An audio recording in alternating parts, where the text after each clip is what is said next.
ఆహ్వానిస్తున్నాం. వార్తలు వచ్చిన లలితం గారికి, శంసన్ గారికి వందనాలు, స్వరూప గారి ప్రార్థించిన అతనికి ప్రత్యేక వందనాలు. ఈ సమయంలో దేవుడు మనకిచ్చిన లెంట్లోని 4వ ఆదివారం చాలా ఆశీర్వాదకరం దగ్గరికి వస్తున్నాం. కాబట్టి మరి ఏమిటి 5 స్టెప్స్ మనకు ఉన్నాయి. 5 లెంట్ ఆదివారాలు. లెంట్ అనగా చిగురించుట, 2 పూత, 3వ వారం పిందె, 4వ వారం కాయ, 5వ వారం పండు, ఫలం. కాబట్టి మరి 5 ఆదివారాల్లో ఇప్పుడు ఎక్కడికి వచ్చాము? ఫస్ట్ ఆ పూత, ఫస్ట్ ఏంటమ్మా, చిగురు అయిపోయింది, పూత అయిపోయింది, కాయ పిందె అయిపోయింది, ఇప్పుడు కాయ అయిపోయింది. ఈ కాయ దినం మనం ఉన్నాం. ఇక్కడికి అందరూ కలిసి ప్రభువుని స్తుతిద్దాం. ఇది ప్రముఖుల గడి. అందరు కలిసి ప్రభు స్తుతులు. దేవుణ్ణి స్తుతించుడి ఎల్లప్పుడు, దేవుణ్ణి స్తుతించుడి, ఆ దేవుణ్ణి స్తుతించుడి ఎల్లప్పుడు, దేవుణ్ణి స్తుతించుడి ఆయన పరిశుద్ధ. పాట కొత్తగా ఇవాళ విన్నామండి అన్నాడు. చేతులు ఎత్తండి. ఈరోజు ఇక్కడే ఉంటుంది ఈ పాట. ఈ పాట ఎప్పుడు పాడలేదా? వెళ్ళలేదా? మరి అందరూ పాడదామా? మీ బైబిల్స్ పక్కన పెట్టండి, చప్పలు కొట్టుకుంటూ. దేవుణ్ణి స్తుతించుడి ఎల్లప్పుడు, దేవుణ్ణి స్తుతించుడి, దేవుణ్ణి స్తుతించుడి ఎల్లప్పుడు, దేవుణ్ణి స్తుతించుడి ఆయన పరిశుద్ధ ఆయన సన్నిధిలో, ఆయన సన్నిధిలో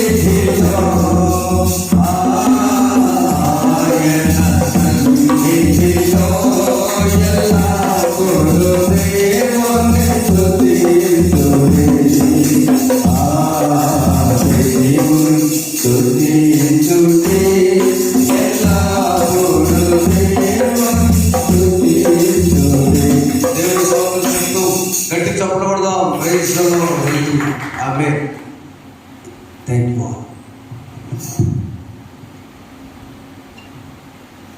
దేవుని నామానికి స్తోత్రములు. మీరందరూ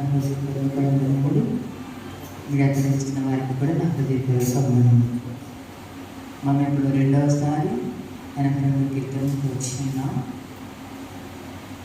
మార్చి మాసము చివరి ఆదివారము, లెంట్లోని 4వ ఆదివారంలో మనం ఉన్నాం. మరియు ప్రాముఖ్యంగా మన తెలుగువారు నూతన సంవత్సర ప్రారంభం, ఉగాది. యుగము అంటే సంవత్సరము అని అర్థం. జనవరి, ఫిబ్రవరి, మార్చి, ఏప్రిల్ ఇంగ్లీష్ నెలలు. తెలుగు నెలలో కూడా ప్రభవ, విభవ అన్ని సంవత్సరాలు ఉన్నాయి. యుగం అంటే ఒక సంవత్సరం. మన తెలుగు వాళ్ళు ఏం చేస్తారంటే సంవత్సరానికి ఒక పేరు తీసుకొచ్చారు, సంవత్సరానికి ఒక పేరు పెట్టారు. ఈ సంవత్సరం పేరు విశ్వావసు నామ సంవత్సరం. అంటే నీవు ఏది నమ్ముతావో అది నీకు జరుగుతుంది. అంటే ఒక్కొక్క సంవత్సరానికి ఒక్కొక్క పేరు మన పెద్దలు, పండితులు పెట్టారు. అది ఈ రోజు నుంచి తెలుగు సంవత్సరాది, ఉగాది. కాబట్టి మన తెలుగు దేశంలో జరిపించుకున్నటువంటి సోదరులందరికీ మరి విశ్వాసనామ సంవత్సర శుభాకాంక్షలు తెలియజేస్తూ, మనం కూడా తెలుగు వాళ్ళం కాబట్టి మనం కూడా ఉగాది శుభాకాంక్షలు చెప్పుకోవచ్చు. నూతన సంవత్సరం హ్యాపీ న్యూ ఇయర్ ఎలా చెప్పాం ఇంగ్లీష్లో, తెలుగులో కూడా నూతన సంవత్సర శుభాకాంక్షలు. ఒక తెలుగు కొత్త సంవత్సరంలో దేవుడు మనల్ని ప్రవేశపెట్టారు. ఎందుకంటే దేవుడే ఋతువుల్ని, కార్తెల్ని అన్నిటినీ సృజించాడు. దేవుడు యోబు గ్రంథంలో ఉంది కదా, మృగశిర, శీర్షిక, కృత్తిక, ఇవన్నీ ఋతువులను కూడా దేవుడే ఏర్పాటు చేశారు. ఆది కాండంలో ఉన్నది. కాబట్టి సంవత్సరాలు ఆది మొదటిది. అయితే ఎవరు? మన దేవుడే ఆది అంతము. అందుకే చిన్న పాట పాడుకున్నాం.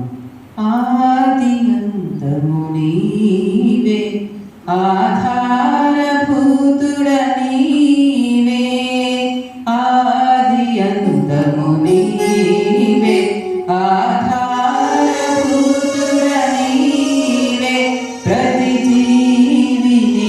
ప్రేమించి పోషించు ప్రాణదాత నీవే ప్రతి జీవిని ప్రేమించి పోషించు ప్రాణదాత నీవే నీ ప్రేమలో నీ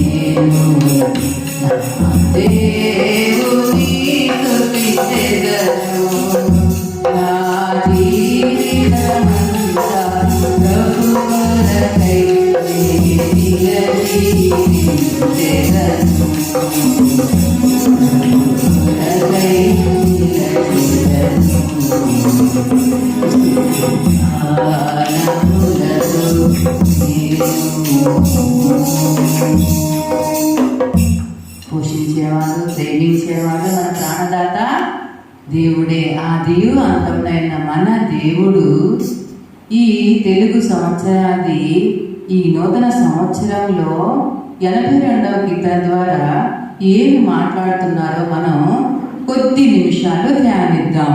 82వ కీర్తన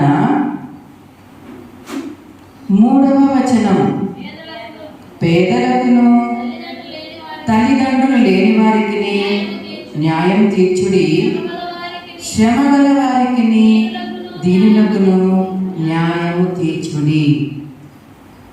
మన దేవుడు 2 సార్లు చెప్పేటువంటి మాటను మనం ప్రతి వారం ఈ కీర్తన ధ్యానంలో ధ్యానిస్తున్నాం. 81వ కీర్తన కూడా మనం ధ్యానించాము. ఎంత మేలు, ఎంత మేలు. ఏది మేలు? 81వ కీర్తనలో ఏది మేలు మనకి? నా మాట వినిన ఎడల ఎంత మేలు, నా మార్గములను అనుసరించిన ఎడల ఎంత మేలు. ఎంత మేలు? ఆయన కొండ తేనెతో తృప్తిపరిచే దేవుడు. నీవు అతి శ్రేష్టమైన గోధుమ ఆహారాన్ని, పానీయాన్ని అనుగ్రహించే దేవుడు. అతి శ్రేష్టమైనటువంటి ఆహార పదార్థాలతో మనల్ని తృప్తిపరిచే దేవుడు, పోషించే దేవుడు అని తెలుసుకున్నాం. అలాంటి దేవుడు మనకి ఏం చెప్తున్నారంటే, మీరు న్యాయం తీర్చండి, న్యాయం చేయండి. న్యాయం అనగా చేయదగినది, చేయకూడనిది కాదు. న్యాయం అంటే ఏది చేయాలో అది చేయడం న్యాయం. ఇక్కడ ఎవరికి న్యాయం తీర్చమని దేవుడు చెప్తున్నాడు? మొట్టమొదటిగా మనకి పేదలకును, దరిద్రులకు, తల్లిదండ్రులు లేని వారికి న్యాయం తీర్చండి. తర్వాత శ్రమగల వారికి, దీనులకును న్యాయం తీర్చండి. నీకు చేయగలిగినంత సహాయం చేయడం, నీవు చేయగలిగినంత సహాయం చేయడం, మాట ద్వారా లేదా క్రియ ద్వారా ఏ విధంగానైనా నీ దగ్గరికి వచ్చేవారు, దీనిలో ఎవరు వచ్చారు వారికి సహాయం చేయండి. తల్లిదండ్రులు లేని వారు ఎవరన్నా వచ్చి నేను ఏదన్నా అడిగితే సహాయం చేయండి. అలాగున న్యాయం చేయండి, న్యాయం తీర్చండి అన్నాడు. ఎందుకంటే యాకోబు రాసిన పత్రిక 5వ అధ్యాయము 9వ వచనంలో, సహోదరులు వినండి జాగ్రత్తగా, నేను చెప్పినటువంటి వాక్య భాగాలు బైబిలు గ్రంథం చేతిలో ఉన్న ప్రతి ఒక్కరూ తీయండి. ముఖ్యంగా యవన బిడ్డలు. 82వ కీర్తన మనం ధ్యానిస్తున్నాం. యాకోబు రాసిన పత్రిక 5వ అధ్యాయము 9వ వచనం, సహోదరులారా మీరు తీర్పు పొందకుండా నిమిత్తము ఒకని మీద నొకడు సనగకుడి, ఇదిగో న్యాయాధిపతి వాకిట నిలిచి ఉన్నాడు. న్యాయాధిపతి దగ్గర ఎదురుగానే మన వాకిట్లోనే నిలబడి ఉన్నారట. కాబట్టి మీరేం చేయాలి? ఒకని యందు ఒకడు సణుక్కోవద్దు. అది కూడా న్యాయమే. సణుక్కుంటే అది అన్యాయం. ఒకరి గురించి ఒకరు చెప్పుకున్నారా, అది కూడా అన్యాయం. ఒకవేళ మీరు సహాయాన్ని అడిగినప్పుడు సణుక్కుంటూ చేస్తారా, అది కూడా అన్యాయమే. ఎందుకంటే న్యాయాధిపతి నీ వాకిట నిలబడి ఉన్నాడు.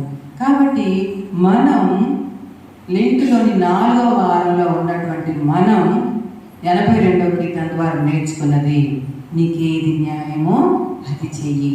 అది చేసేటప్పుడు నీవు సణుక్కోవద్దు.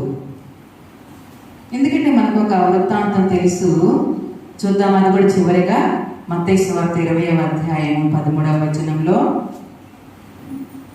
మత్తయి సువార్త 20వ.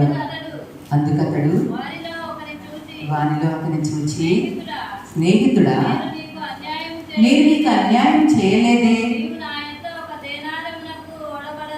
నీవు నా యొద్ద 1 దేనారమునకు వడబడలేదా, ఈ సొమ్ము నీవు తీసుకొని పొమ్ము, నీకు ఇచ్చినట్టే కడపట వచ్చిన వీరికి ఇచ్చుటకును నాకు ఇష్టమైనది. చాలు. ఇక్కడ మన దేవుడు న్యాయాధిపతిగా ఉన్నాడు. ఈ వృత్తాంతం మనకు తెలుసు. ఏంటి, ఉదయం దగ్గర నుంచి పని కోసం ఎదురు చూస్తున్నటువంటి వారిని ఉదయం వచ్చి పిలిచారు. 5 గంటలకు, 6 గంటలకు, 7 గంటలకు, మధ్యాహ్నం 9 గంటలకు, 12 గంటలకు, చివరి సాయంత్రం 4 గంటలకు చివరిగా. అప్పుడు కూడా ఇంకా రోడ్ల మీద పని లేకుండా తిరుగుతూ ఎదురు చూస్తూ ఉన్న వారికి యజమాని ఏమనుకున్నాడంటే, ఇతనికి కూడా పని ఇవ్వాలి అనుకున్నాడు. రండి, వచ్చిన ద్రాక్ష తోటలో పని చేయండి, నాకు ఏది ఇష్టమో నేను మీకు ఇస్తాను అని చెప్పి. ఎంత నేను చెప్పాలి అక్కడ కదా. అవును, యజమాని ఎంత ఇష్టం అనుకున్నాడు అంత, అది న్యాయమైనది. అయితే సహజంగా మానవ పద్ధతి ప్రకారం, మేము ఎప్పుడో ఉదయం వచ్చాం కాబట్టి మాకు ఎక్కువ ఇస్తారు యజమానుడు, వీరు చివరిలో వచ్చారు కాబట్టి వీడికి తక్కువే ఇస్తాడులే అని మనసులో అనుకుని చూస్తూ ఉన్నాడు.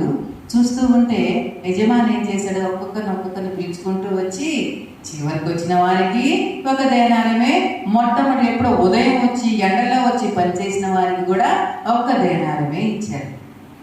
అప్పుడు ఇక మొదట వచ్చిన వాడికి సహజంగా కోపం వచ్చేస్తుంది, కడుపు మండిపోతుంది. ఇదే మేము ఎంత కష్టపడి పనిచేస్తే మాకు ఒకటే కూల, వారికి మాకు ఒకటే కూల అని. అయితే యజమాని ఏం చెప్పాడు, అయ్యా నా సొమ్ము అది, నేను నాకు ఇష్టం వచ్చినట్టు నేను ఇస్తాను. అది నాకు నీకేమైనా అన్యాయం చేస్తానా, నీకేమైనా 2 ఇస్తానని చెప్పాను. ఉదయం వచ్చావు కాబట్టి నీకు 2, మీరు చివరి వచ్చారు కాబట్టి మీకు 1 ఇస్తానని నేను చెప్పానా? లేదు, నీవు కూడా ఒప్పుకోనే వచ్చావు, నేను 1 దేనారమే ఇస్తాను కాబట్టి నువ్వు ఉదయం నుంచి సాయంత్రం పని చేసుకో, ఓకే 1 చాలు అని వచ్చావు, చేసావు, అయిపోయింది. ఈ చివరి వచ్చిన కడపట వచ్చినటువంటి వీరు ఉదయం నుండి పని కోసం ఎదురు చూస్తూ నీవైతే పని దొరికి హ్యాపీగా పని చేసుకుంటున్నావు, వీరైతే పని దొరక్క ఎంతో ఇబ్బంది పడుతూ ఉన్నారు. అది నాకు ఇష్టం, నేను అలా ఆలోచించాను కాబట్టి ఈ 1 నేను ఇస్తున్నాను, నీకెందుకు. కాబట్టి ప్రియమైన దేవుని బిడ్డలారా, మనల్ని అలాంటి న్యాయాధిపతి మన వాకిలి దగ్గర నిలబడి ఉన్నారు. మీకు చేతనైనంత సహాయం, దీనులకు తల్లిదండ్రులు లేని వారికి, శ్రమపడు వారికి న్యాయంగా ఉండండి, న్యాయం తీర్చండి. మీకు ఏది ఇవ్వాలనిపిస్తే అది ఇవ్వండి. ఇప్పుడే చిన్న దృష్టాంతం జరిగింది. ప్రే టైం అయిపోయింది, ఆరాధన స్టార్ట్ చేశారు, లేట్ అయిపోయింది. నాకు గబగబా అత్తి నేను ఇద్దరం వస్తున్నాం, తలుపేసేసాం. తలుపేసిన వెంటనే ఎదురుగా వాకిలికి కోడిగుడ్లు అమ్ముకునే అతను గబగబా బండి వేసుకొని ఇంటి ముందు దాకా వచ్చి అమ్మ అమ్మ అమ్మ అని అడుగుతున్నాడు. అయ్యో ప్రే టైం అయినా ఆరాధన సమయం అయిపోయింది, అసలే లేట్ అయిపోయింది అని వస్తున్నాం ఇద్దరం. ఇప్పుడు వద్దులేగా, తర్వాత టైం అయిపోయింది అన్నా నేను అని. అత్తయ్య మళ్ళీ 1 నిమిషం ఆగి, అడిగాడు కదా, మనమేం పిలవలేదు, అడిగాడు కదా, ఏమో ధైర్యంగా వచ్చాడు, ఇంటి ఎదురుకొచ్చి మరీ అడుగుతున్నాడు. 2 నిమిషాలు లేట్ అయితే ఏమైంది అని, అమ్మ నువ్వు వెళ్ళిపో, నేను తీసుకొని వస్తాను అన్నాడు. నిజమే కదా, అదే ఉన్న అన్యాయమా? సమయానికి రావాలి, కానీ అక్కడ పరిస్థితి ఎదురుగా వ్యాపారమే, ఆదివారం చేస్తున్నాడు, కానీ వచ్చి అడిగాడు. మనం పిలిస్తే అది మనకి తప్పు. ఆదివారం ఆరాధన స్టార్ట్ అయితే నువ్వు అయ్యి పిలుచుకుంటావా, అవి కావాలని, అది అన్యాయం. ఎదురుగా వాకిలి దగ్గరికి వచ్చి ఒక చిన్న పరీక్ష అన్నమాట. ఇది న్యాయం చెయ్యాలా వద్దా? లేట్ అయిపోతుంది, రావాలి, ఇక్కడికి రావాలా? అక్కడ అతను ఎదురుగా అమ్మ మరలా నేను రాను, మరలా వారం అవుతుంది వచ్చేసరికి, ఇంట్లో ఉన్నాయా? లేవమ్మా అయిపోయింది, సరే నువ్వు వెళ్ళిపోమా నేను వస్తానని చెప్పి తీసుకొని వచ్చారు అతను పంపించి. కాబట్టి ప్రేమైన దేవుడు ఇలాంటి చిన్న చిన్న పరిస్థితుల్లో కూడా మీ హృదయానికి దేవుడు ఏది చెప్తే, ఏది న్యాయం అనిపిస్తే అది చెయ్యండి. ఎవరికి? దీనులకును, తల్లిదండ్రులు లేని వారికి, శ్రమపడు వారికి మీరు న్యాయం చేయండి. ఆ న్యాయం కూడా సణుక్కోకుండా చేయండి. ఇప్పుడు ఎందుకు వచ్చావని అనుకోకుండా, ఓకే అని చెప్పి సణుక్కోకుండా నీ చేతనైనంత సహాయం చేయండి. అదే న్యాయం. ఎందుకంటే న్యాయాధిపతి నీ వాకిట నిలబడి నిన్ను గమనిస్తూ ఉన్నాడు. నువ్వు చేసే సహాయం సణుక్కుంటూ చేస్తున్నావా? ఇతరులకే కాదు, మన ఇంట్లో మన తల్లిదండ్రులకు కూడా, మన అమ్మమ్మ తాతయ్యకు, ఇలాగ బలహీనమైన వారికి నీ చేతనైనంత సహాయం, అదే న్యాయం. ఒకవేళ చెయ్యకపోతే నీవు అన్యాయస్తుడివే అవుతావు. నువ్వు చేయగలిగినటువంటి పని చేయకుండా నీ తల్లిదండ్రులు నువ్వు కష్టపడితే నీవు అన్యాయం చేసినట్లే. ఇంకా ఏదో హత్య ఇవి అవి చేయటం మాత్రమే కాదు, ఇది కూడా అన్యాయం చేసినట్టే లెక్క. నువ్వు చేయగలిగిన పని, నువ్వు సహాయం చేయదగిన నీ తల్లిదండ్రులు, నీ తోబుట్టులు, నీ అమ్మమ్మ తాతలు, నాయనమ్మ తాతలు, నీ అత్తమామలు ఎవరైనా సరే, మన కుటుంబమే మనకు ముఖ్యం. మన కుటుంబంలో ఎవరైనా బలహీనులుగా ఉంటే వారికి నీవు చేయవలసిన సహాయం నీవు చేయవలసిన, అదే నీకు న్యాయం. నీ దేవుడు నీకు న్యాయాన్ని జరిగి, నీవు న్యాయాధిపతిగా నీ ఎదుటే నీ ఇంటి వాకి దగ్గర ఎదురుగా నిలబడి ఉన్నాడు నీ దేవుడు. కాబట్టి ప్రియమైన దేవుని బిడ్డలారా, నీ దేవుడు న్యాయాధిపతి. నీ కోసం ఏ అన్యాయం చేయకుండా అక్కడ దేవుడు కలువరిలో నీ కోసం ప్రాణం పెట్టిన మన దేవుడు. ఈ యొక్క యుగాది, ఈ తెలుగు కొత్త సంవత్సరంలో మొదటి రోజు మనకు దేవుడు మాట్లాడుతున్నాడు. ఈ సంవత్సరం అంతా నీవు చేయవలసిన, నీకు చేయదగిన, నీకు చేతైన న్యాయాన్ని నీవు జరిగించు, నీ సహాయాన్ని నీవు చేయి. అలాంటి గొప్ప కృప మన దేవుడు మనందరికి ఇచ్చి మనందరినీ న్యాయం చేసేవారిగా, నీతిమంతులుగా దేవుడు తీర్చిదిద్దునుగాక. ఆమేన్. అవకాశం ఇచ్చిన యాజకుల వారికి, సంఘానికి, వేడుస్తున్న వారికి మరొకసారి నా ధన్యవాదాలు. దేవునికి స్తోత్రం. ఈ యొక్క ఉదయ కాలంలో దేవుడు న్యాయవంతుడు, న్యాయస్థానం అమ్మగారు చూపాటు పాడిన తర్వాత మనం వాక్తులకు వెళ్దాం. మన కీర్తి పుస్తకం పాట పాడతారు మనం అనుసరిద్దాం. పాస్టర్ గారు చక్కగా వివరించారు. ఈ యొక్క దినాన దేవుని సన్నిధి యొక్క ఆశ పదే వచ్చేది కాదు, ఆయన సన్నిధిలో కష్టమే. కాబట్టి ఒక పల్లవి 2 చరణాలు పాడి దేవునిలో పెడతాం.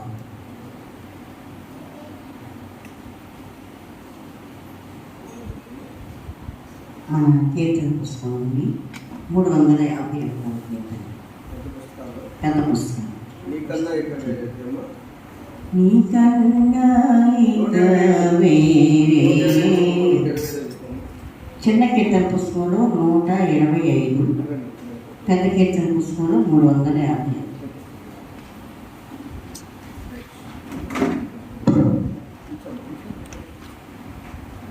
నీకన్నా ఇక వేరే పోలు లేరయ్యా, నిజముగా నా యేసువా,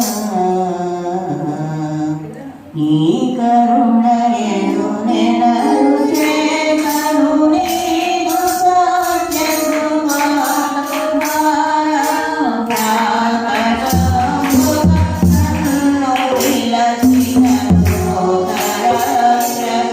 నీకు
నీకన్నా నీకా వేరే రెప్పులు లేరయ్యా నిజముగా నా యేసువా.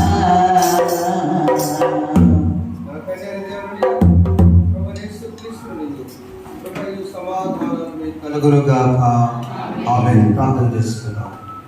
నీకన్నా ఈ లోకంలో ఎవరు లేరు ప్రభువా, నీకు స్తోత్రం. మా పరలోకపు తండ్రి, మమ్మలను, మా బిడ్డలను, మా కుటుంబాలను మీరు నిలబెట్టుకొని మార్చి సొంత కాపాడి నీ సన్నిధిలో ఈ విధంగా ధ్యానించడానికి అవకాశం ఉంటున్నా. 82వ కీర్తన ఏమైందో విన్నాను. నీ వాగ్దానాన్ని అన్ని ముందుకెళ్తున్నాయి. బిడ్డను పాట పాడుకుంటాను. సహాయం జ్ఞాపకం చేసుకుని మాతో మాట్లాడండి. యేసునామములో వేడుకొంచున్నాం తండ్రి. ఆమేన్. దయచేసి కూర్చున్నాం.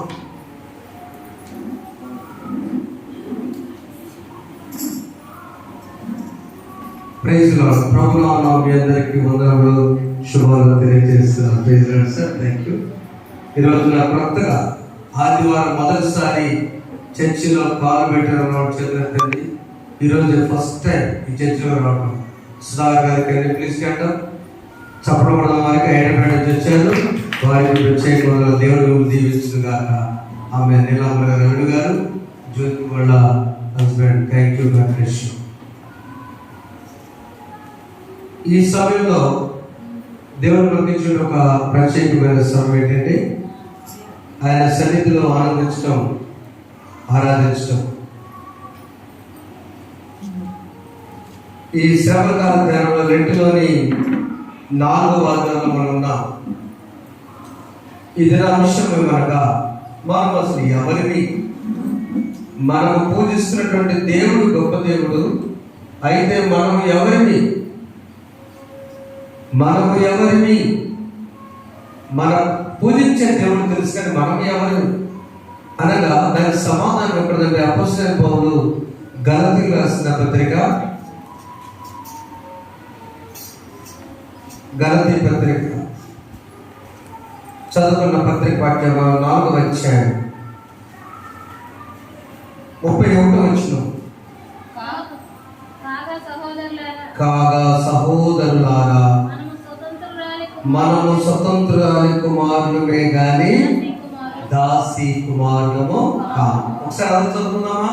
మనం ఎవరో తెలుసా? కాగా సహోదరులారా, మనము స్వతంత్రురాలి కుమారులమే గాని దాసి కుమారులము కాము. మనము దేవుడు పంపించిన సంతానం, పిల్లల, దేవుని పిల్లలు.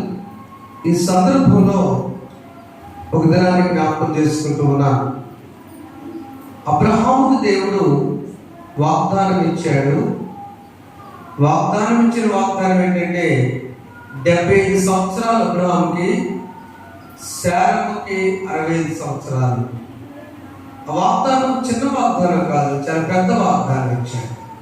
నీ సంతానం నేను ఆకాశ నక్షత్రం కంటే, ఇస్రాయేలు కంటే అధికంగా చేస్తానన్నాడు. అబ్రహాముతో చెప్పిన మాట తన భార్య అయిన శారాకు తప్పుడు చెప్పుంటాడు ఆయన. ఆమె ఈ వయసులో వెళ్ళాలా అని తన విశ్వాసంలో సడలింపు ఉండి బహుశా నమ్మి ఉండకపోవచ్చు, నమ్మి ఉండొచ్చు కూడా.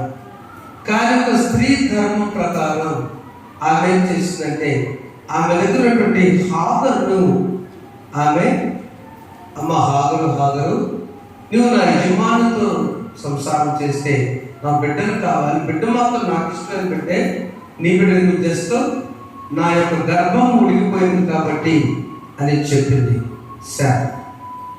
అందువల్ల ఆదికాండం 18వ అధ్యాయము 11వ వచనం మనం చూస్తే ఆమె స్త్రీ ధర్మము కోల్పోయినట్లుగా బైబిల్లో ఉంది.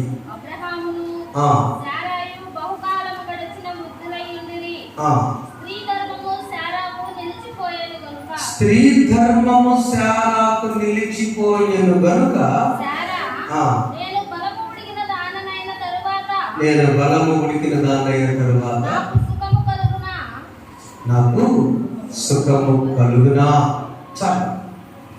తన మానవ మనస్సు, అమ్మ చెప్పింది దేవుడు, దేవుడు చెప్తే ఏదైనా జరిగింది, అది నేను నన్నాను చిన్ననాటి నుంచి అన్న దానిలో తన భార్య అంటే శారమ యొక్క విశ్వాసంలో భౌతికమైనటువంటి శారీరకమైనటువంటి మనస్సును కలిగి ఉండి, it is impossible for me, the conceived system has stopped, నా గర్భము ఉడికిపోయినది, తనకు తాను అనుకుంటుంది, బలహీన పడిపోయి.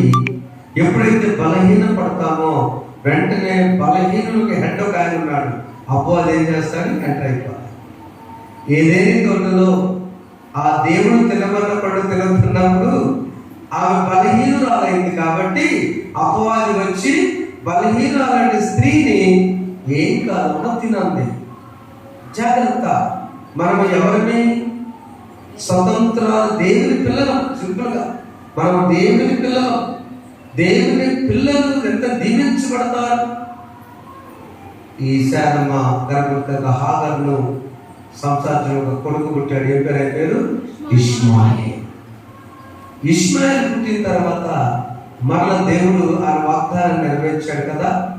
అందుకనే ఆ ఇష్మాయేల్ పుట్టిన తర్వాత ఇస్సాకు పుట్టాడు.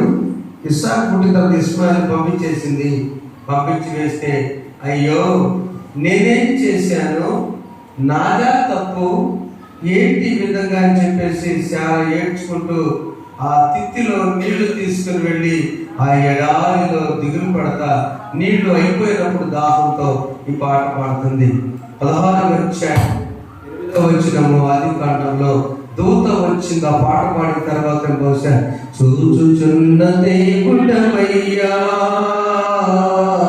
నన్ను చూచినావు, చూచుచున్న దేవుడవయ్యా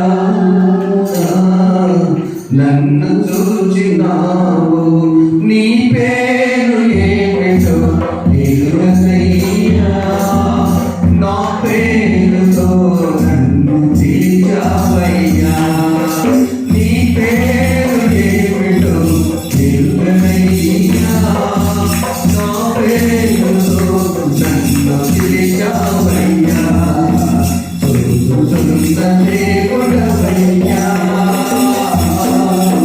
నన్ను చూచినావు. శారాయి మాటలే విన్నాను, అబ్రహాము భార్యనై పోయాను. శారాయి మాటలే విన్నాను, అబ్రహాము భార్యనై పోయాను. ఈ ఎడారి దారిలో ఒంటరినై, ఈ ఎడారి దారిలో ఒంటరినై, దిక్కులేక తిరుగుతున్న ఆగను, నేను దిక్కులేక తిరుగుతున్న ఆగను, చూచుచున్న దేవుడవయ్యా నన్ను చూచినావు, చూచుచున్న దేవుడవయ్యా నన్ను చూచినావు. ఎందుకమ్మా పారిపోతున్నావు? ఎక్కడికి వెళ్తున్నావు అమ్మా? చదువురా.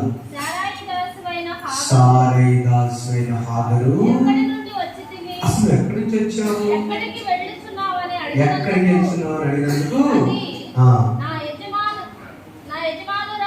హాగరు అంటుంది, నా యజమానురాలైన సారా దగ్గర నుంచి పారిపోవచ్చున్నా, నా కొడుకు తీసుకుని పారిపోవచ్చు. నేనా అడిగింది బిడ్డలు కావాలని, నేనా చేసింది? ఇది ఎవరిదా మిస్టేక్? స్త్రీ చెప్పండి, శారా మాత్రం ఎందుకు అనుకోవాలి? తెలుసా? అంతే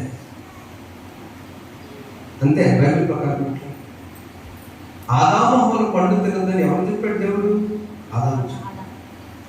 హవ్వని తినకుండా చూసుకునే బాధ్యత ఆదాము. అంతే. కోడలు అత్తను చూడలేదంటే అసలు ఆ కోడలు నేనేమను, కోడల వందన ఎవరు అత్తను చూడలేదు, వాడు వందన. ఎందుకు? తన కొడుకుకి తన తల్లిని తన ఎలా చూయించుకోవాలో చెప్పాలి. దర్శనం మా అక్కే ఉన్నారు ఆ లిస్టులో. అక్కదే తప్పు లేదు, వాళ్ళ నాన్న మా అన్నయ్య దగ్గర తప్పు.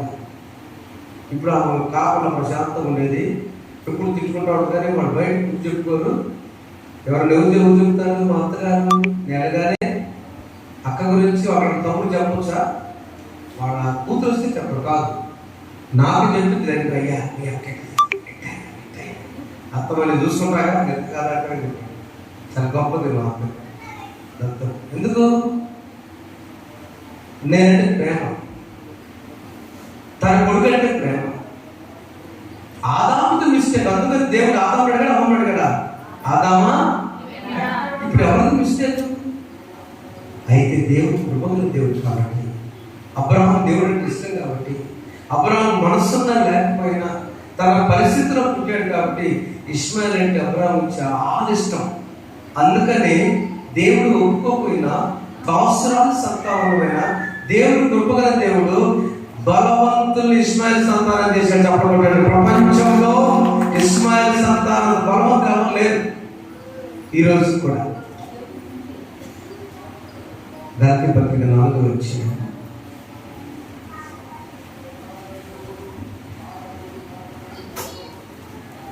వచ్చిన అయినను దాసులను పుట్టినవాడు శరీర ప్రకారం పుట్టిన. 22 వచ్చినము దాసి వలన ఒకడును స్వతంత్ర వలన ఒకడును ఇద్దరు కుమారుడు అబ్రాహాము కలిగినని రాయబడి.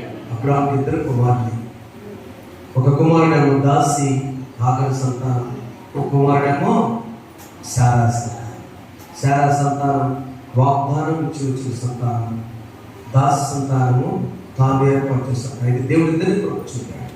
మనకు కావాల్సిన విషయం ఏంటంటే, మనము దేవుని పిల్లలమైతే మనం ఎలా ఉండాలంటే 28 వచ్చి మన సహోదరులారా మనము ఇస్సాకు వలె వాగ్దానం పుట్టిన కుమారులమై ఉన్నాము. ఏంటి యొక్క ఆత్మీయం అంటే, ఇది 2 కొండలు ఉన్నాయి. ఇక్కడ సీనాయి కొండ సంబంధమైన దాస్యములో ఉన్నారు అక్కడ అక్కలు, ఇంకొకటి యెరూషలేము కొండ. ప్రేమైన వాడారా, ఈ యాత్ర సాగించడం మనకు 2 దగ్గరకు వస్తాయి. మన ముందు 2 పందాలు ఉంటాయి. ఉపవాసం కదా, ఏం చేయాలి? ఇప్పుడు కోడిగుడ్లు తీసుకోవాలా, చర్చికి వెళ్ళాలి. ఎక్సెంట్ ఎక్కడ పుష్పాలు కోడిగుడ్లు వచ్చాడు, కోడిగుడ్లు తీసుకోవాలా, చర్చికి వెళ్ళాలి. వాస్తవం చెప్పి చర్చికి వెళ్ళాలి. మీరు సరి చేస్తున్నారు కదా. ఈ సమస్యలో దేవుడిని అడుగుదాం. తల్లి కదదు కాబట్టి అయ్యా మనం అడగలేదు కదా, ఆయన వచ్చారు. ఓకే, దేవుని పిల్లలు మనం తెలుసుకున్నవాడు ఎవరంటే క్రీస్తు యేసునందు ఆయనను నమ్మిన వారు. నెంబర్ 1, నువ్వు దేవుని పిల్లలు అయితే దేవుని నమ్ముతావు. ఆమె చెప్పండి. ఆమె చూడండి, యోహాను సువార్త 6వ అధ్యాయము. యేసు ప్రభు అక్కడ 5వ అధ్యాయము 43వ వచనంలో చదవండి. నేను నా తండ్రి నామమున వచ్చున్నాను, మీరు నన్ను అంగీకరింపరు, మరియు తన నామం వచ్చేట్లా. ఇది దారుణమైన విషయం. యేసు ప్రభుకే దేవుని పిల్లలము, మన స్వతంత్రాల పిల్లలము, అబ్రహాము సంతానం, ఇస్సాకు సంతానం, యాకోబు సంతానం, ఇశ్రాయేలు సంతానం, ఇశ్రాయేలు దేవుడు మన దేవుడు చెప్పుకున్న మనమాట. యేసు ప్రభుని యూదులు అంగీకరించుకున్నా, మీరు నమ్మరయ్యా అంటున్నారు. ప్రియమైన వాళ్ళ మనం ఎవరిని చెప్పండి? మనము దేవుని పిల్లలము, స్వతంత్రాల పిల్లము. నెంబర్ 2, దేవుని పిల్లలు ఏం చేయాలి? దేవుణ్ణి నమ్మాలి. దేవుని నమ్మిన వారు తాను పంపిన యేసుక్రీస్తునందు విశ్వాసం ఉంచాలి. 9 విశ్వాసం ఉంచాలి. ఈ జరిగిన తర్వాత రిసల్ట్ తర్వాత ప్రభు వారిని అక్కడ మీటింగ్ పెట్టారు. యేసు కొండ ఎక్కి అక్కడ శిష్యులతో కూర్చున్నప్పుడు అక్కడ ఉన్నటువంటి శిష్యులు పస్కా పండుగ కాబట్టి పండగ పూట భోజనం లేకపోతే ఎట్లా అని ప్రభు వారు ఏం చేశారంటే కొన్ని పరీక్షలు పెట్టారు. దేవుని పిల్లలకు దేవుని పిల్లలు అయితే విశ్వాసం అవుతాం, విశ్వాసం పరీక్షలు ఉంటాయి. ఇది 3వ పాయింట్ మనం అవుతాం. చెప్పండి తల్లి, నువ్వు కాలేజీకి వెళ్ళావు, కాలేజీకి వెళ్ళిన తర్వాత సగం క్లాసులు వినాలి, విన్న తర్వాత పరీక్షలు రాయాలి, పరీక్షల్లో విన్నది తిరిగి ఫలితాలు వస్తాయి. దేవుని పిల్లలం 2 విశ్వాసులు 3 పరీక్షలు. విశ్వాసం అయితే పరీక్షల్లో ఏ పరీక్ష మొదటి పరీక్ష ఫిలిప్కు ఒక పరీక్ష వచ్చింది. చూడండి, అక్కడ ఆ మీటింగ్ అందరూ వచ్చారు. ఆ మీటింగ్ లో ఎంతమంది కూర్చున్నారంటే ఇంచుమించు 10వ వచనము 6వ అధ్యాయం 10వ వచనంలో చెప్పాను, పచ్చిగా కనుక ఇంచుమించు 5,000 మంది పురుషులు ఉన్నారు. చాలా 3 సమస్యలు ఉన్నాయి అక్కడ. భోజనం పెట్టాలంటే అందరు విశ్వాసం జాగ్రత్త వినండి, దేవుని బిడ్డలు వినండి. 3 మొదటి సమస్య, ఇది అరణ్య ప్రాంతం, షాపులు దొరకవు. నెంబర్ 2 రెండవ సమస్య, పొద్దుగు కింద ఆల్రెడీ మనలాగా బైపాస్ రోడ్డు కరెంట్ లేవు ఆ రోజుల్లో. 3వ సమస్య, జనం చాలా మంది ఉన్నారు. ఈ 3 సమస్యల మధ్య యేసు ప్రభువు పండగ పూట పస్కా పండుగ కాబట్టి భోజనం పెడదాం అంటున్నారు. ఇప్పుడు అడుగుతుంటే ఫిలిప్ దగ్గరకు వచ్చాడు. ఈ ఫిలిప్ ఎవరో మీకు తెలియజేస్తా. ఒక్కవైపు నా వైపు చూడండి, యూత్ పెద్దవారందరూ నా వైపు చూడండి. Who is this Philip? ఎవరి ఫిలిప్? యేసు ప్రభు శిష్యుడు. ఎందుకు ఆ పేరు పెట్టారంటే ఫిలిప్ పేరేంటో తెలుసు అర్థం? అశ్వ ప్రేమికుడు. గుర్రాన్ని ప్రేమించేవాడంట. గుర్రాన్ని ఎవరు ప్రేమించారు తెలుసా? ఆనాడు అలెగ్జాండర్ చక్రవర్తి పరిపాలిస్తున్నాడు. విన్నారా చరిత్రలో? అలెగ్జాండర్ చక్రవర్తి పరిపాలిస్తుంటే వాళ్ళ నాన్న పేరు ఫిలిప్. ఈ అలెగ్జాండర్ ఏం చేశాడంటే పాలస్తీనాన్ని జయించాడు. పాలస్తీనాన్ని జయించి ఆ ప్రాంతానికి ఒక పేరు పెట్టాడు, యుదిరియా అని పేరు పెట్టాడు. అది దాని క్యాపిటల్ గా, రాజధానిగా బెత్సైదా పెట్టాడు. బెత్సైదా ప్రభుత్వ ఏరియా క్యాపిటల్ గా. ఈ ప్రాంతంలో ఫిలిప్ అనే పేరు ఫెమిలియర్. రాజుగారి నాన్న పేరు అంటని ఈ ఫిలిప్ అమ్మ నాన్న పేరు పెట్టుకున్నారు. ఓకేనా? ఏంటంటే పేరు అశ్వమేధం. ఆ పేరు బాగా నేను బాగా నాలెడ్జ్ ఎక్కువ. అట్లా చూస్తే చెప్పేస్తాడు లెక్కలు. ఎంతమంది ఉన్నారయ్యా? అయ్యా పురుషులు 5,000 మంది. మన పిల్లాచారాలు అన్నట్టుగా స్త్రీలు లెక్కలో లేదు ఆ రోజుల్లో. స్త్రీలు సుమారు 5,000 మంది, పిల్లలు ఒక 2,000 మంది, మొత్తం 8,000 మంది అమ్మా, 12,000 మంది అని ఫిలిప్ అడిగాడు. యేసు ప్రభుకి షాప్ లో తెమ్మనే ఫిలిప్ యొక్క విశ్వాసాన్ని పరీక్షించడానికి. చూడండి, ఇక్కడ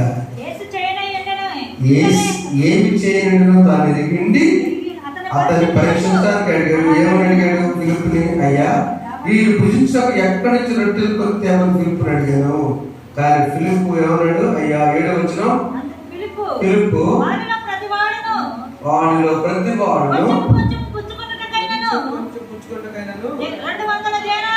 200 దేనారాలు చాలవన్నాడు. జాగ్రత్త. ఈ సమస్య మనకు వస్తుంది వివాహాల సమయంలో. 200 దేనారాలు అంటే దేనారం ఎంత? ₹1. బైబిల్ కాదు, దాదాపు ₹1. ₹1 అంటే ఎంత అనుకున్నారు ఆ రోజుల్లో? 2000 సంవత్సరం, చాలా ఎక్కువ. మరి ఇంత డబ్బులు ఆడిచి వస్తాయా? 200 ₹100 కావాలి. మీరు ఎంతమంది ₹1 పైసా చూసారు సార్? 1 పైసా చూసిన ఉన్నారమ్మా? మీరు చూసారు? కొనుక్కున్నారు ఎవరు మీరు కొట్లో?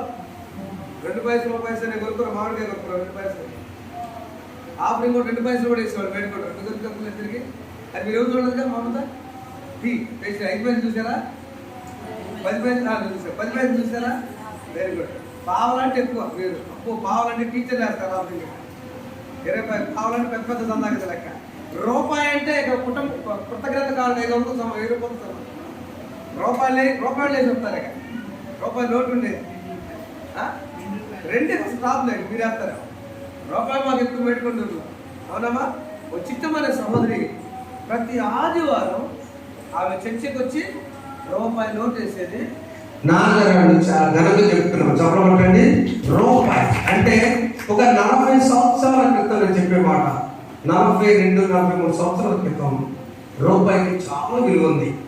ఇట్లా అంకుల్ ఒక గారు వచ్చి నాన్నగారు స్పీకర్ తెచ్చారు. స్వామి గారు బీడీ కాలేజ్ లెక్చరర్. ఆయన వచ్చి ₹1 నోటు మామూలు కాంతుందని చేశాడు. చిల్లబడ్డారు. ఇట్లా బాబుని చూస్తాను పక్కన బ్రహ్మ కూడా కూర్చుంటారా? ₹1 మామూలు చేస్తే కృతజ్ఞత ఎంత అంటారా? ఆశ్చర్యం. 200 దేనాలు ఎక్కడి నుంచి వస్తాయి? యేసు ప్రభు పరిచర్లు. ఆయన ఎందుకు ప్రభు అంటే ఇక్కడ జాగ్రత్తని పరీక్ష పెట్టడానికి, తాను ఏమి చేయలేదో తాను ఎరిగింది కూడా అతనిని పరీక్షించటకు. అలాగే మీకు నిజంగా అర్థమైందా లేదా చెప్పండి, మీడియా వాళ్ళకి అర్థించండి. యేసు ప్రభు ఫిలిప్పుని ఎందుకు అడిగాడు? కొట్లో దమ్మంటానికా లేదా పరీక్ష పెట్టడానికా? ఫిలిప్ ఏమనాలి? అయ్యా నువ్వున్నావు అయ్యా, నీ ఉంటే నాకు చాలు ఏసే అనకుండా మానవ రీత్యా లెక్కలేసుకుని రెడీగా ఉన్నాడు. ఫిలిప్ పరీక్షలో ఫెయిల్ అయిపోయాడు. మనం ఎవరిని? దేవుని పిల్లలము. దేవుని పిల్లలమైతే ఎవరు మనము? బిలీవర్స్, విశ్వాసం. విశ్వాసమైతే ఆయన్నే నమ్మాలి. ఫిలిప్ ఫెయిల్ అయ్యాడు. రెండో ఆయన వచ్చాడు, ఆయన ఆంద్రేయ. ఆంద్రేయ వచ్చి 9వ వచనంలో, అయ్యా ఇక్కడ ఉన్న చిన్నవారి యొద్ద 5 యవల రొట్టెలు చిన్న చేపలు కానీ ఎంతమందికి ఏమాత్రము చాలా. ఆయన పాపం బెటర్ వంట వండి అయ్యా, ఒక చిన్న బాబు దగ్గర ఉన్నాయి కానీ ఎంతమందికి ఎట్లా సరిపోతాయి? పాత నిబంధనలు మీరు ఏమి ఉన్నారు అంద్రేయ? రాజుల 2వ గ్రంథం 4వ అధ్యాయం 42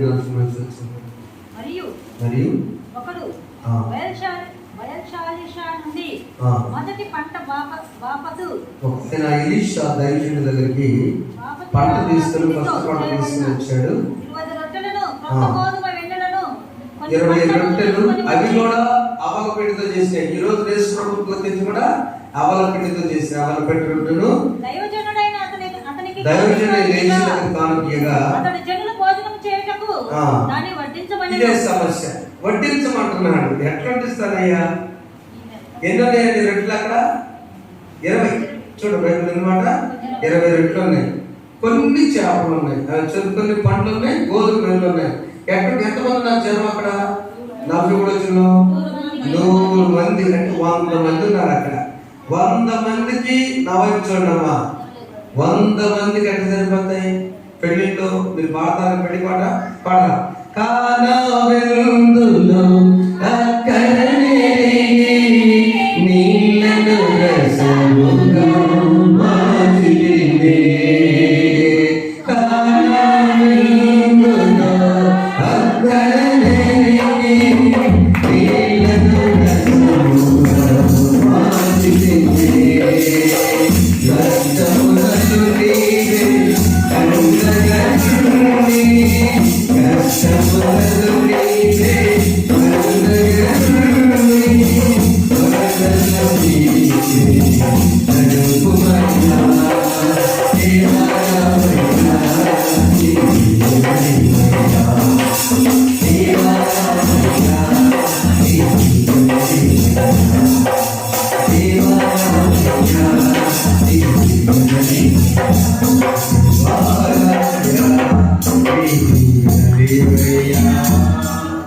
వేలు తనకి పడుతున్నాం ప్రభుత్వం.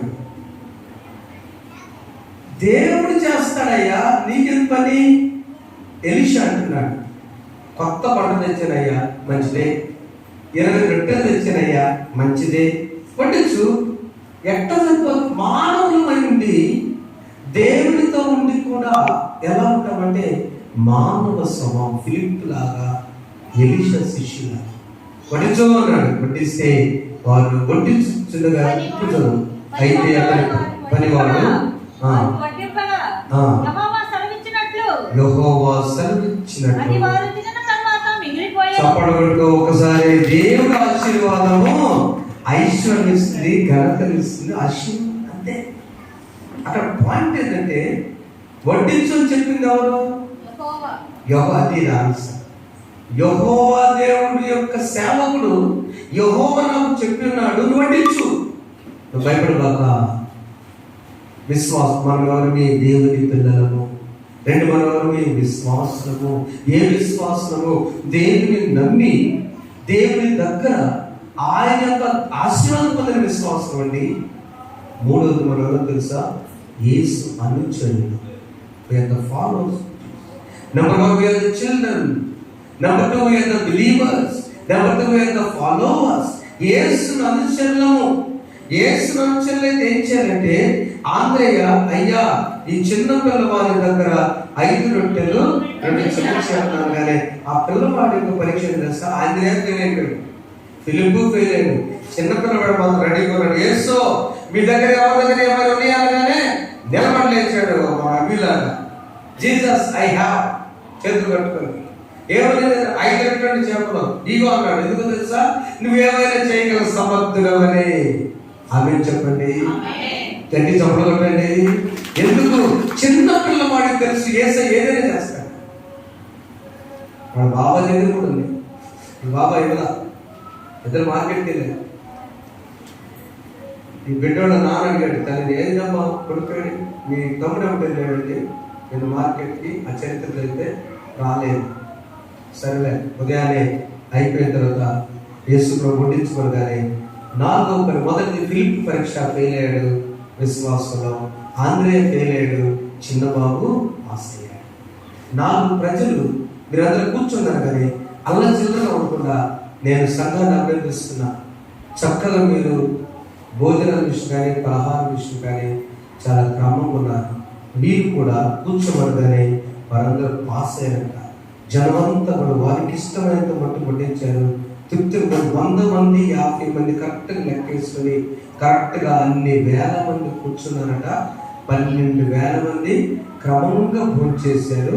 క్రమంగా భోంచేశారంటే జనం పాస్ అయ్యారు. చప్పట్లు కొట్టుకో ఒకసారి. నీకు ఎక్కడికన్నా వెళితే నువ్వు క్రమం తప్పవా, తెలివిగా ముందుకు రావా, తప్పు. ఒకసారి నేనే పట్టుకుంటాను, అర్జెంట్ అంటే సార్ నేను తెచ్చిస్తాను సార్, మీరు ట్రైన్ టైం బస్ కాదు, ట్రైన్ కదా ఎక్కువ, ఇంకో ట్రైన్ ఉన్నాం సార్, అప్పుడు దగ్గరే కూర్చుంటాం, ఇంతకు ముందే పాస్. కానీ వాళ్ళు తెలివిగా ఉంటారు. ప్రభు 4వ పరీక్ష 12,000 మంది క్రమంగా లేకపోతే ఆ మిగిలిన మొక్కలు మిగిలేయా? చెప్పండి. మిగిలిన తర్వాత తీసుకెళ్ళాలా, ఫోన్ చేసేటప్పుడు తీసుకెళ్ళాలా? మీరు చాలా తెలియగలవాడు, చాలా మంచివాడు. ఆమె చెప్పండి. మిగిలిన తర్వాతే మార్గం తీసుకెళ్ళాలి. యేసు రక్తం. పిల్లోడు నేను లేడయ్యా నాకు చెప్పాడు. అందరు పిల్లోడు చెబుతారు చెప్పాడు. మిగిలిన తర్వాత భోజనం, దేవుడు భోజనం తెలియక ఉంటుంది. అందరు దెయ్యం భోజనం తింటారు. దేవుడు భోజనం అయితే దేవుడి దగ్గరికి రావాలి. మిగిలిన తర్వాత తీసుకెళ్ళి వెయిట్ చేయి అక్కడ. ఎందుకు సంపద తిట్టడం శాలరీ సంవత్సరం కాదంటే నాకు లేకనా మా ఇంటి బియ్యం మళ్ళీ ఒకటి. దేవుడు పరీక్ష పెట్టాడు ప్రజలకు అక్కడ. వారు క్రమంగా కూర్చున్నారు. దేవుని సొంతం చెప్పడామే దేవుడు పాస్, క్రమశిక్షణతో పాస్. దేవుని బిడ్డలు యేసు కోసం ఇంతమందికి ఆహారం అంటించిన ప్రభావ వాళ్ళు మోసి నేను నన్ను కళ్ళు మూసుకుని కూర్చుంటారండి. ప్రార్థన చేసుకుని కూర్చుని మామూలుగా తగడానికి ఉంటారు కదా. ఎలా ఎక్కువ కనపట్ల 5 రొట్టెలు వడ్డీగా 5 వస్తున్నాడు. కుప్పలు వడ్డించు 5 వడ్డించు 5 అంతే అంతే. వడ్డిస్తూ ఉండగా నీవు దేవుని కోసం పనిచేస్తూ ఉండగా, దేవుని కోసం గుప్పుడు విత్తుతూ ఉండగా, దేవుని కోసం సమయాన్ని వెచ్చిస్తూ ఉండగా నీ ఆయుష్ పెరుగునుగాక. ఆమేన్. అంతే. ప్రభు ఉదయకాలంలో అంటున్న మాట, 4 పరీక్ష విశ్వాసం వచ్చాయి. ఫిలిప్ మానవునిచ్చ లెక్కలు వేశాడు, లేదు ప్రయోజనం. ఆంధ్రయ్య సగం వచ్చాడు కానీ సరిపోవాలని నిరుత్సాహపడిపోయాడు. కానీ ఆ పిల్లవాడు మాత్రం యేసు తీసుకొని ఇచ్చాడు, ఆశీర్వదించబడ్డాడు. ప్రజలు క్రమంగా ఉండి దీవించబడ్డారు. యేసు అనుచరులు. ఎవరంటే వాళ్ళు యేసుని అనుచరులు, జీసస్ ఫాలోవర్స్. మన జోష్ అన్న రేడియోలో ప్రసంగం చేశాను, అదే అంశం పెట్టాడు కదా. యేసు అనుచరులు. యేసుని ఫాలో అయ్యి మనం ఏం కలిగి ఉంటే ఏ సమస్య వచ్చినా మనం ఎలా దేవుని దగ్గర ఉంటుంది. అయ్యో నేను నీ యందు నమ్మిక సార్. ఏం తెలుసుకోవాలి తెలుసా? మొదటిది యేసు శక్తిమంతులను తెలుసుకోవాలి. యేసు శక్తిమంతుడు, ఆయన సృష్టికర్త. ఫిలిప్ ఎట్టలేసామని చెప్పండి, నాకేం తెలుసయ్యా, నీవున్నావుగా, నీవుంటే నాకు చాలు యేసయ్యా, నీకంటే ఉంటే యేసయ్యా.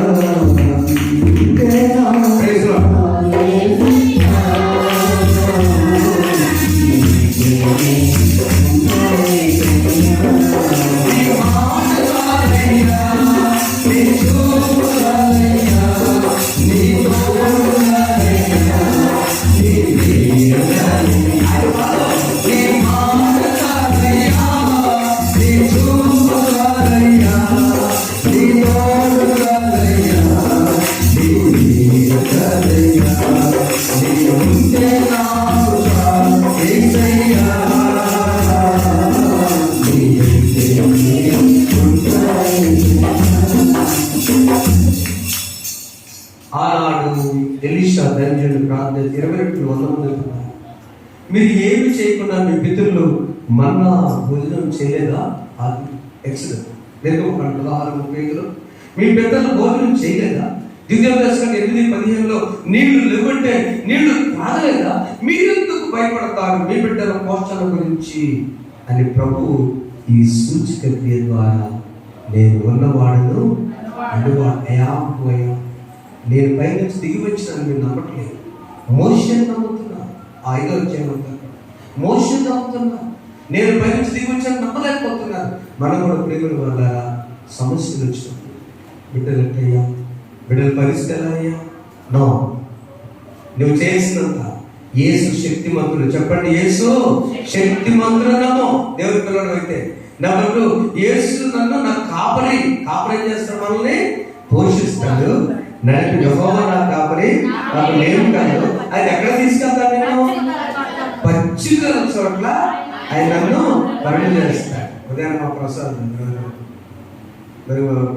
మంచి ఈ మూట తెస్తున్నాను పిండి. ఎందుకయ్యా? పచ్చిగడ్డి సార్ గేదెలకి వాళ్ళకి బలంగా ఉండాలి కదా. రోజు అంటే పోతూ ఉంటాడు, తిడతాడు. కానీ మళ్ళీ చక్కగా తెచ్చుకున్నది ఎంత సంతోషిస్తుందంటే ఎంత జాగ్రత్త పశువులు తీసుకున్నాడు ప్రసాద్. నా చేతగాక గేదెలు తెలియదు. పశువుకి ఎంత జాగ్రత్త మరి ఏరు కదా సార్, అవి బాగుండాలిగా.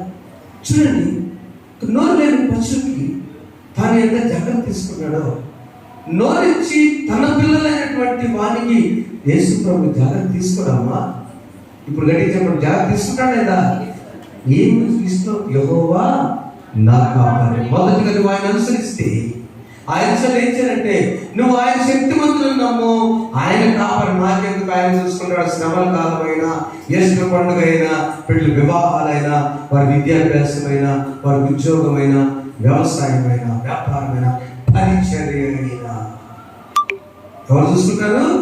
దేవుడే. కాబట్టి మన విధిన శక్తిమంతుడు యేసు నమ్మకం. ఆయన మన్నాను గురించి దేవుడు తెలుసుకుని ముందుకు సాగుదాం. ఇంకోటి మనం చదువుకొని దేవా ఈ దినాన్ని ప్రభా నేను వారసులను. ఎవరైనా మనము స్వతంత్రాలు బిడ్డలుగా నిలిచామయ్యానికి స్తోత్రం. నేను స్వతంత్రాలు బిడ్డ తండ్రి, నేను నీ బిడ్డల ప్రభా. ఏ పరిస్థితుల్లో ఉన్నా కూడా నేను నీతో నడుస్తానయ్యా అని మనం ఎప్పుడైతే దేవుని సాగి వెళ్తామో అప్పుడు దేవుడు మనకిచ్చే గొప్ప వాగ్దానము. నా ప్రియమైన బిడ్డలారా, ఇదిగో చూడండి, దేవుని బిడ్డలుగా మనము కాబట్టి కాడి కింద చిక్కుకొని దైవ జమంతలు గంతగా ఈ స్వతంత్రం నుంచి క్రీస్తు మనం స్వతంత్రంగా చేస్తున్నాడు. కాబట్టి మీరు శ్రీరాముగా నిలిచి మరలా దాసిన కాడి కింద దయచేసి వచ్చిన అందరూ నేర్చుకుంటామా. 40 దినాల తర్వాత మరలా తిరిగి పడిపోకండి.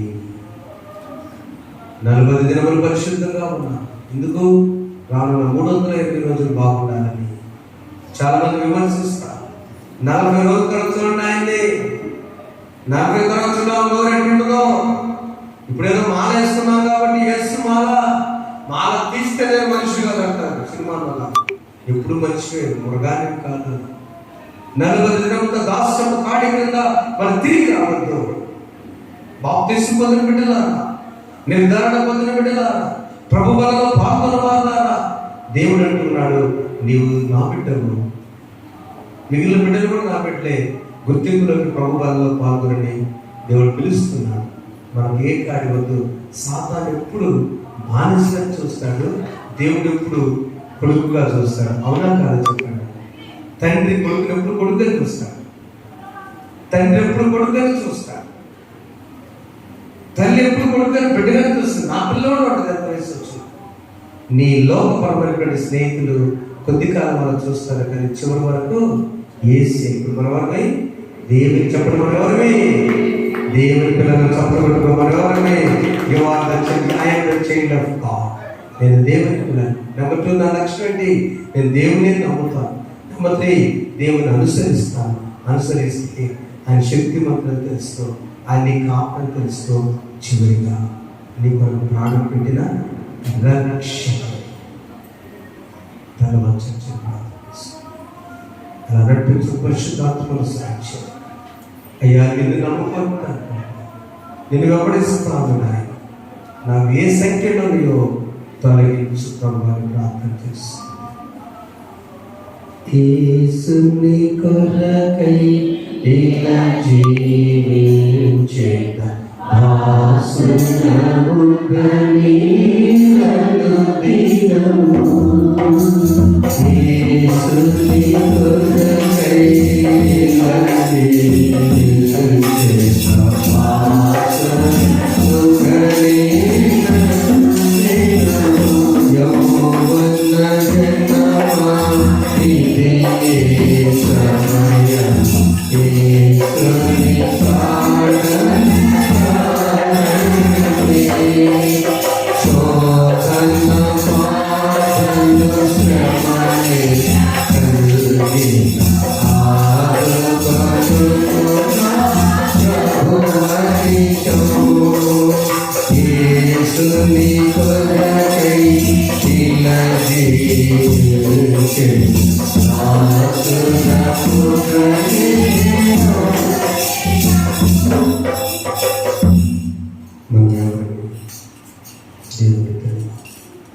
దేవునికి లేచి ఆయనే నమ్మాలి.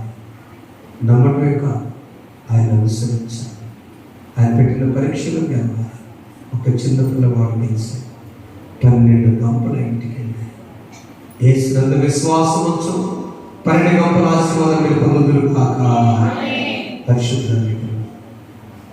నేను వాక్యాన్ని కట్టి ఫలించి నీ రక్తంతో కొనబడిన మా బిడ్డలు సంఘం వీడ చూస్తున్నావా? మేమెవరమో తెలియపరిచి నీ శక్తిని తెలుసు, నీ అద్భుత కారణమని కాపరిమని మమ్మల్ని పోషించువాడని నడిపించువాడని మేము స్వతంత్రం నాయక దాసి సంతానం కాదు, అబ్రహాము సంతానం వాగ్దాన పుత్రులని నీ రక్తంలో శిలువపై యేసయ్య కడుబడి స్వతంత్రమైన పాపాల నుంచి ధైర్యంగా ముందుకెళ్ళి దయచేయండి, ఆశీర్వదించండి. యేసు నామములో కూర్చున్నాం తండ్రి, ఆమేన్. సమస్త జ్ఞానం నుంచి నేను సుమాను ప్రభువైన యేసు క్రీస్తు మీ హృదయంలోకి తలుపులు కావాలని కాక. ఆమేన్. దానా బలి నీకు నామిస్తాము హల్లెలూయా